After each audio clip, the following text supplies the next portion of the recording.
Rocío, muchísimas gracias. Son las 5 de la tarde, 6 minutos. Cambiamos de tema. Los fondos privados de pensiones se tendrán que regresar al país millonarios recursos que hoy tienen invertidos en productos financieros de otros países. Laura Rojas nos cuenta hasta ahora el porqué de esta decisión. Laura.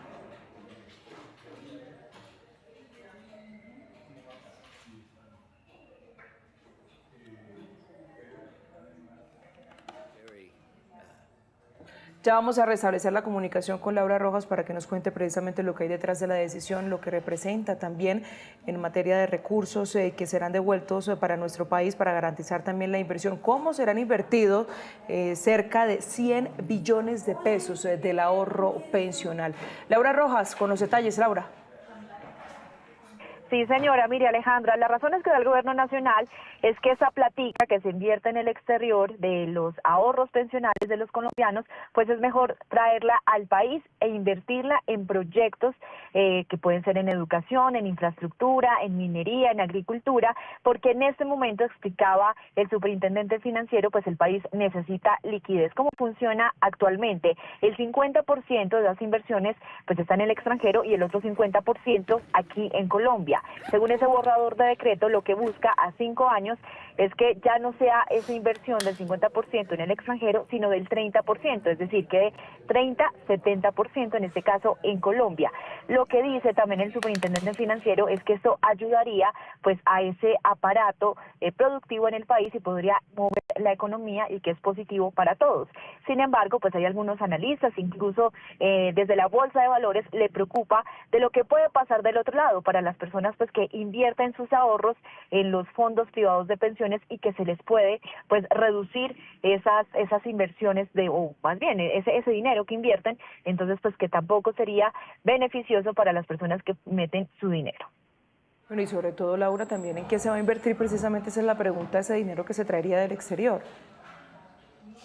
Sí, exacto, esa es una de las preocupaciones también. Lo que decía pues desde la Bolsa de Valores es que hay que estructurar muy bien a qué proyectos se va a entregar ese dinero. Se hablaba de infraestructura, pero preocupa realmente a dónde va a parar y que también pues exista esa libre decisión de en dónde se va a invertir. Si lo ponemos en términos de un hogar colombiano, el ejemplo más fácil es si a usted, Alejandra, pues el gobierno nacional le dice, mire, se debe invertir o es mejor que invierta en X producto y no en otro que usted considera le puede generar mejores pues rentabilidades. En este caso, pues pasa, ese es el ejemplo para la nación, entonces, o para los fondos privados. Y lo que dicen pues algunos analistas que debe existir esa diferencia en los portafolios. Pues Laura, muchísimas gracias por su reporte. 5 de la tarde, 9 minutos. Nos vamos a continuar desarrollando ese tema y lo vamos a hacer con nuestro experto invitado. Les estoy hablando de Andrés Izquierdo, es experto en economía y pensiones, a quien le quiero dar la bienvenida inmediatamente aquí a Noticias Caracol en Vivo, precisamente para preguntarle como la minucia de esta medida, de esta decisión que se toma.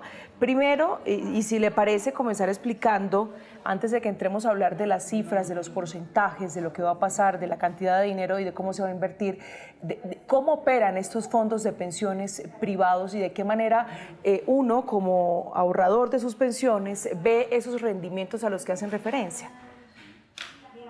Bueno, Alejandra, primero que todo, muy buenas tardes para ti, para Laura y todo el equipo de Caracol Noticias y por supuesto los televidentes. Bueno, es una muy buena pregunta. ¿Cómo funciona esto? Pues a ver, todos los colombianos que cotizan a los fondos privados de pensiones, que hoy son una cifra superior a los 19 millones de trabajadores colombianos, 3 de cada 4 trabajadores colombianos cotizan en un fondo privado. Entonces, esto nos impacta a todos de una u otra manera. Al momento de hacer nuestras cotizaciones, pues la AFP, sea Scandia, Protección, Colfondos o Porvenir, simplemente coge ese ahorro, esa cotización que nosotros hacemos y la invierte en el mercado. ¿Bajo qué criterios? Criterios técnicos y de riesgo. Entonces, los fondos de pensiones pues tienen unas mesas de dinero, unos analistas que se encargan de estar rastreando y monitoreando los mercados para mirar en qué canastica los huevitos corren menos peligro. Entonces simplemente están analizando el mercado, qué títulos o qué acciones se valorizan más, dónde hay más posibilidades de que ese ahorro y esa inversión genere una mayor rentabilidad. Y ahí hay esos objetivos son alineados. Si al ahorro pensional le va bien, pues le va bien al trabajador y también le va bien a la AFP. porque ellos también cobran ahí sobre la gestión. De manera tal que eso es un modelo que uno, digamos, tiene algunas críticas. Unos pueden decir que las AFP cobran muy costoso por eso, y esos debates son válidos, pero lo cierto es que mal que bien, pues las AFP han hecho una labor delicada, juiciosa en términos de seleccionar los mercados en los que invierten, y lo hacen con base en dos criterios: dónde es más rentable y dónde es menos riesgoso.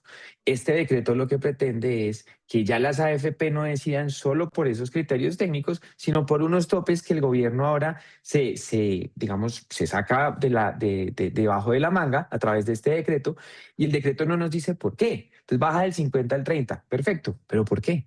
Eso el decreto no lo dice, eso el gobierno no lo dice, entonces sí queda como ese sinsabor. Esto obedece a que algún buen funcionario, pudiendo ser el presidente de la República, dijo: hagamos esto, pero si eso no tiene un sustento y una explicación técnica, pues ese ahorro pensional va a tener más dificultades en generar rentabilidades. ¿Cómo se ven reflejadas esas rentabilidades? Ya vamos a analizar las razones detrás de esa disminución del porcentaje, pero ¿cómo se ven representadas esas rentabilidades? ¿Cómo lo ve uno como trabajador, por ejemplo? Bueno, los afiliados de los fondos privados tienen trimestralmente, su Sí. AFP está obligada a enviarle un extracto. En ese extracto le dice: mira, durante todo el tiempo que llevas afiliado a este AFP has ahorrado tanto dinero. La mayoría lo muestran con una torta, de lo cual un porcentaje corresponde al aporte que uno hace y otro porcentaje corresponde a los rendimientos. Más abajito en el extracto te dice cuánto aportaste en el trimestre, y ese aporte del trimestre qué tanto rendimiento te ha generado, ya sea positivo o sea negativo. De manera tal que las personas pues tienen la posibilidad, digamos un poco superficial, porque no es muy detallado, pero tienen al menos una primera foto, un primer panorama de qué está pasando con su ahorro pensional. Y eso lo pueden ver cada 3 meses en su extracto. Si no le llega el extracto, pues esta persona puede ir a su fondo de pensiones, pedir una copia del mismo y se la van a hacer llegar sin ningún problema. Hoy en día esos portafolios pues tienen una apuesta por la diversificación, porque eso es lo básico en la economía. Si usted quiere invertir, tiene que diversificar, no poner, como dicen las abuelas, no ponga los huevos en la misma canasta, porque si se cae se le rompen todos. Las AFP diversifican buscando las mejores rentabilidades. Hoy más o menos el 49% está invertido en el exterior con un tope del 50%, y el resto se invierte en mercado local. Ahora sí, ¿qué representa esa disminución? ¿Qué representa que solo el 30% de esos ahorros pensionales se encuentren en el exterior? Bueno, ¿eso qué representa? Que entonces las AFP van a tener que tener en cuenta un criterio político y no técnico a la hora de invertir.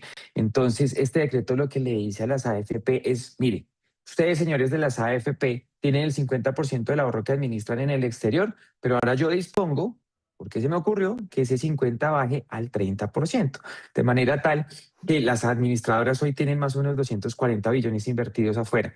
Con este decreto, a plata de hoy, debería ser un máximo de 150 billones de pesos afuera. Esa diferencia, esos 90, 100 billones de diferencia, en teoría los tienen que traer para Colombia. Pero dos cosas. Uno, no va a ser de inmediato. Esa es la buena noticia, o la, entre comillas, relativa buena noticia, porque se especulaba que pudiera ser de un solo golpe, y eso habría sido muy perjudicial para el ahorro pensional, para las condiciones macroeconómicas del país, como el comportamiento del dólar, la inflación y su efecto posterior en tasas de interés y demás. Entonces, la buena noticia, resalto de nuevo que entre comillas, es que ya no son 125 o 150 billones de pesos, sino más o menos entre 90 y 100, y de manera gradualmente, durante los próximos 5 años. Entonces, eso permite que esos impactos macroeconómicos, hay que reconocerlo, sean menores. Digamos, esa es como lo rescatable. De cualquier manera, con este decreto, una vez ya se publique oficialmente, supere la etapa de comentarios y, digamos, nazca la vía jurídica, pues las AFP, lo que tienen afuera, pues no lo van a tener que salir a repatriar de inmediato, porque el decreto les da 5 años.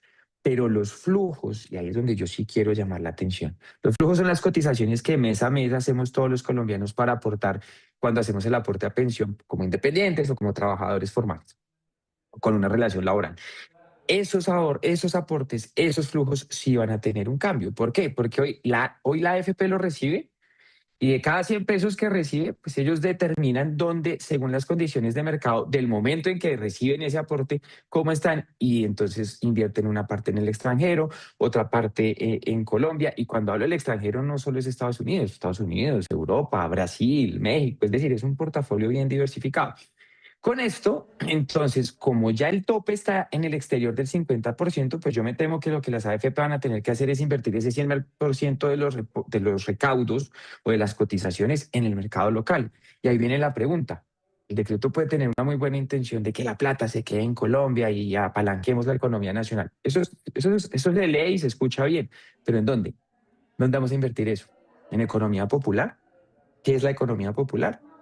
Entonces, uno, digamos, como al amparo de la narrativa del gobierno, se queda con la duda de dónde se va a invertir esa plata. El mercado nuestro, afortunado o desafortunadamente, es un mercado muy pequeño. Nuestro mercado de valores es muy dependiente de muy poquitos títulos y el más importante es Ecopetrol. Y no hay que hablar porque ya todo el mundo sabe lo que ha pasado con Ecopetrol en estos 3 años y medio. Entonces, tal vez esa no es una inversión muy inteligente en este momento. Eh, el decreto tiene algo que a mí me preocupa y me llama mucho la atención porque es que abre mucho una puerta al criterio político, que sea cual sea el gobierno de turno, no, pues no es prudente que las manos políticas estén en la gestión de portafolios e inversiones. Y el decreto lo que me preocupa dice que habrá un banco de desarrollo o un banco de inversiones que podría crear o administrar el Ministerio de Hacienda para invertir en infraestructura o en inversión social. Pero es más rentable hacer un aeropuerto en La Guajira, como tanto nos ha hablado el presidente, o invertir en títulos en el exterior o en de inteligencia artificial. Yo creo que esas son consideraciones que hay que tener en cuenta. Profesor Izquierdo, usted ha dicho algo, un punto muy importante. El propósito, en efecto, y vale la pena hacer énfasis en esto, de la medida del gobierno nacional, el propósito central es dinamizar la economía local, aumentar la productividad y fortalecer el crecimiento del Producto Interno Bruto. Nos dice, pero ¿dónde se va a invertir aquí en nuestro país? No hay muchas opciones que tienen esos fondos privados. Y quisiera preguntarle, teniendo en cuenta este panorama que nos plantea, ¿cuál podría ser el riesgo o la consecuencia macro que termine también, y si termina desafectando a los trabajadores que están vinculados a fondos de pensiones privadas? Bueno, digamos que a corto plazo, corto y mediano plazo, yo temo dos cosas. Primero, si una desvalorización del ahorro pensional. ¿Por qué? Porque si le vamos a decir a las AFP dónde tienen que invertir por un criterio político y no por un criterio, digamos, técnico o económico, entonces las AFP pues van a invertir en un mercado muy pequeño como el nuestro que no ofrece muchas oportunidades. Entonces eso pues que hace que ese ahorro sea menos rentable o que incluso pueda sufrir pérdidas. Eso, digamos, hoy es imposible anticiparlo. Lo que sí nos permite mostrar la evidencia, ¿qué nos dicen los datos a hoy? Del 2015 a la fecha, la gran mayoría de rentabilidad que ha tenido el ahorro pensional y el crecimiento que ha tenido el ahorro pensional ha sido producto de las inversiones en el extranjero. ¿Mm? Entonces, si uno mira los datos, dice, oiga, el ahorro pensional ha crecido y los rendimientos han sido más altos, es especialmente por lo que se invierte afuera que por lo que se invierte adentro. Y ahora sale un decreto totalmente contraevidente, que va totalmente en contra de esa evidencia y dice, listo, ¿te renta más afuera? Tráigalo para acá. Entonces, eso por sana lógica y consecuencia natural, pues va a provocar que en el corto plazo hayan puedan haber desvalorizaciones del ahorro pensional. Entonces, esos afiliados van a ver en sus extractos un problema, que en sus reportes trimestrales, pues van a salir simplemente pérdidas. Va a salir un numerito X con un menos al lado, que va a significar que perdió plata o, en el mejor de los casos, que ganó plata, pero mucho menos de la que hubiera podido ganar si la plata se invirtiera no per se en el extranjero, sino donde los análisis de riesgos y de mercados determinen que es más rentable. Entonces, esa es una primera consecuencia. Una segunda consecuencia y que a mí, digamos, como experto pensional sí que me preocupa es los pensionados de las AFP. Y te voy a poner un ejemplo. Yo soy un tipo que ronda los 40 años. Entonces, si yo tengo una desvalorización en mi ahorro pensional, ¿me afecta? Sí, psicológicamente sí, porque veo el extracto y lo veo negativo, entonces me preocupo. Pero tengo una ventana de más de 20 años, que es cuando me vaya a pensionar, que me permite recuperar esas pérdidas. Entonces, es una preocupación menor. Ahora piensa tú en una persona que se va a pensionar en los próximos 3 meses en un fondo privado. o que ya está pensionado, digamos, a través de la modalidad del retiro programado en un fondo privado. Esas personas, esas desvalorizaciones que les implican, una de dos cosas. Una, que el próximo año su pensión se indexe o aumente por debajo del IPC. Esto ya es una consecuencia grave. Y la segunda consecuencia muy grave es que incluso su pensión pudiera decrecer respecto a este año. Entonces, jugar con la plata del pensionado a mí sí me parece que es de una absoluta, por lo menos, irresponsabilidad. Eso me preocupa también. Y a nivel macro, ¿qué puede pasar? Yo creo que el impacto en dólar o la revaluación de la moneda nuestra no va a ser tan alto como se preveía. Es decir, yo creo que el dólar va a seguir bajando con esto, pero tal vez no en la proporción que se anticipaba. Entonces, pero aquí hay una cosa muy importante por decir. Siempre hemos dicho, no, qué chévere que baje el dólar. El dólar baje es bueno para uno si compra en Amazon, si paga la suscripción a Netflix, si hace con la tarjeta de crédito una compra en dólares. Que el dólar baje para nosotros es buenísimo. Pero pensemos en lo siguiente, los importadores que traen mercancía al extranjero para vender acá en Colombia la van a traer más barata. ¿Y eso a quién pone en riesgo? A la industria local. Textiles, por ejemplo. Los exportadores, los que producen acá, ahorita que se nos viene temporada de San Valentín, los exportadores tienen unos, digamos, por ejemplo, los floricultores, entonces ellos pues tienen unos esquemas de costos y unos presupuestos y demás, y fijan unos presupuestos para su operación del año sobre la base de $1 a 4.000. Y ahorita les baja a 3.600, 3.500. Esos son pérdidas para los exportadores. Y todos esos impactos, ¿en qué se traducen? En desempleo. ¿Sí? ¿Va a pasar mañana? No, seguramente no pase mañana. Estas son cosas que se van viendo, como se dice vulgarmente, de manera paulatina, de manera graneadita durante el año, pero no son buenas esas consecuencias.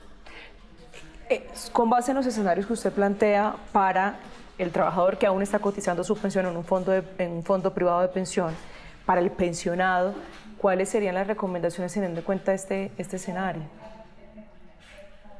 Es difícil porque es que el pensionado no tiene margen de acción. El margen de acción del pensionado, ¿cuál es?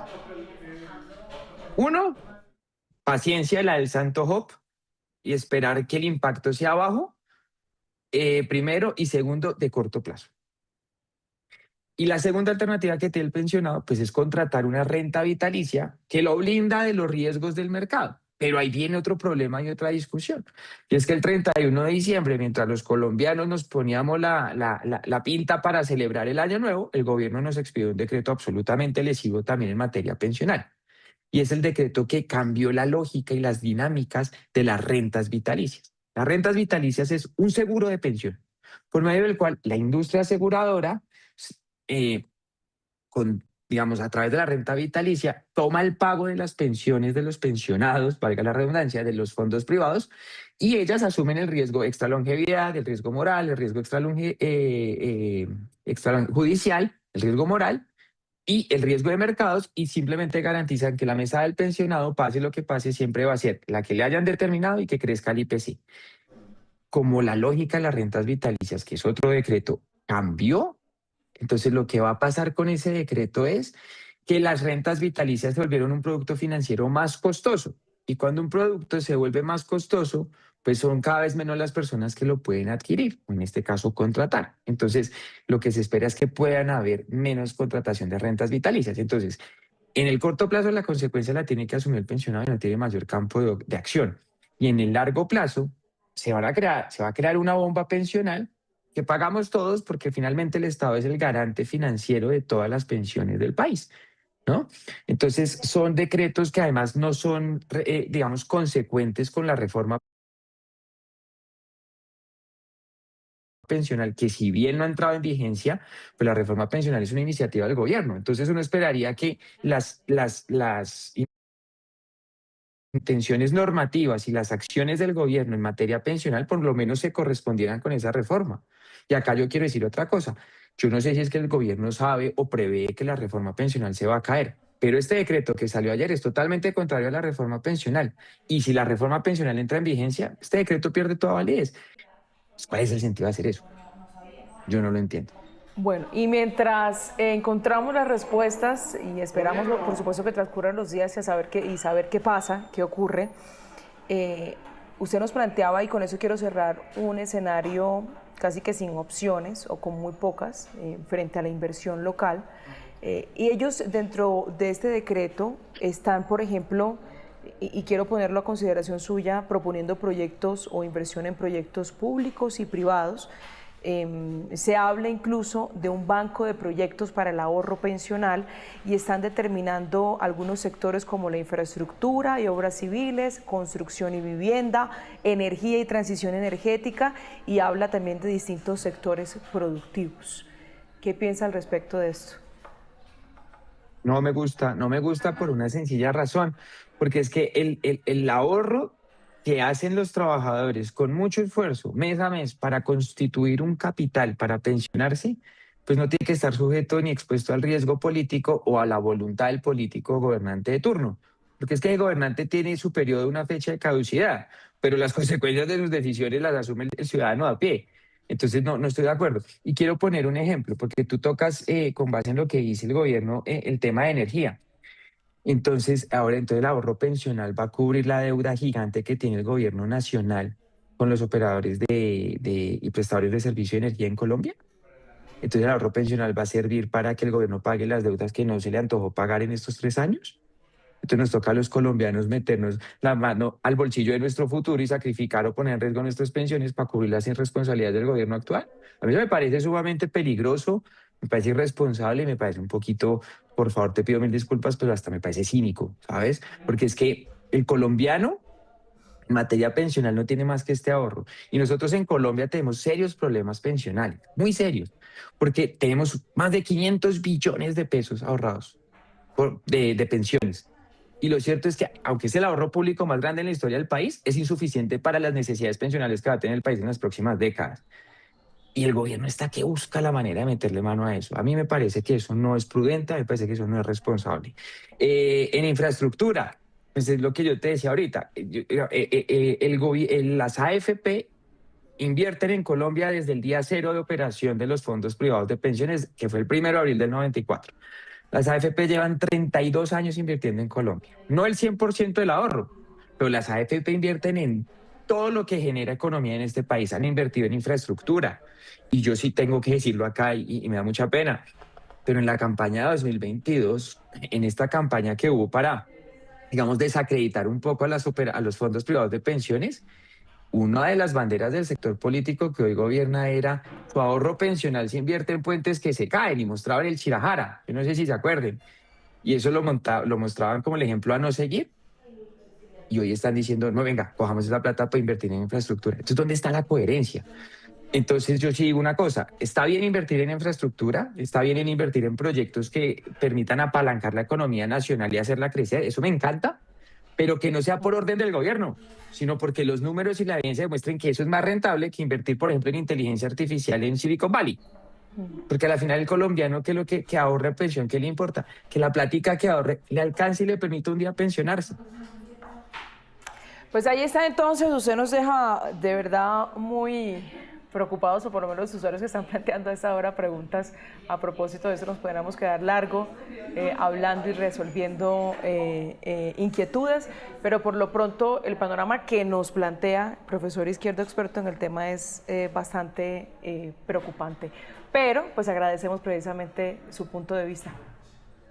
No, muchas gracias a ustedes por tenerme en cuenta. Te robo 15 segundos para decir algo. Sí. La reforma pensional contemplaba algo que se llama el fondo de ahorro. El fondo de ahorro es una bolsita que se inventaron en la bolsa pensional para hacer un ahorro que permita garantizar los pagos de pensiones de las generaciones futuras. El gobierno nunca estuvo de acuerdo con esa idea. Ellos querían administrar la plata. Finalmente, en el acuerdo político, eso quedó así y el gobierno aceptó ceder ahí. Pero ahora nos saca este decreto que olvida ese fondo de ahorro y dice, no, venga, la platica yo la puedo mover por otro lado. Eso no es responsable, eso no es serio. Entonces, acá no nos queda más sino hacer todos los comentarios, los expertos, el gremio, a este proyecto de decreto y esperar que las consecuencias no sean tan graves y que ojalá el próximo gobierno revise esto porque yo creo que el decreto va a tener que ser derogado.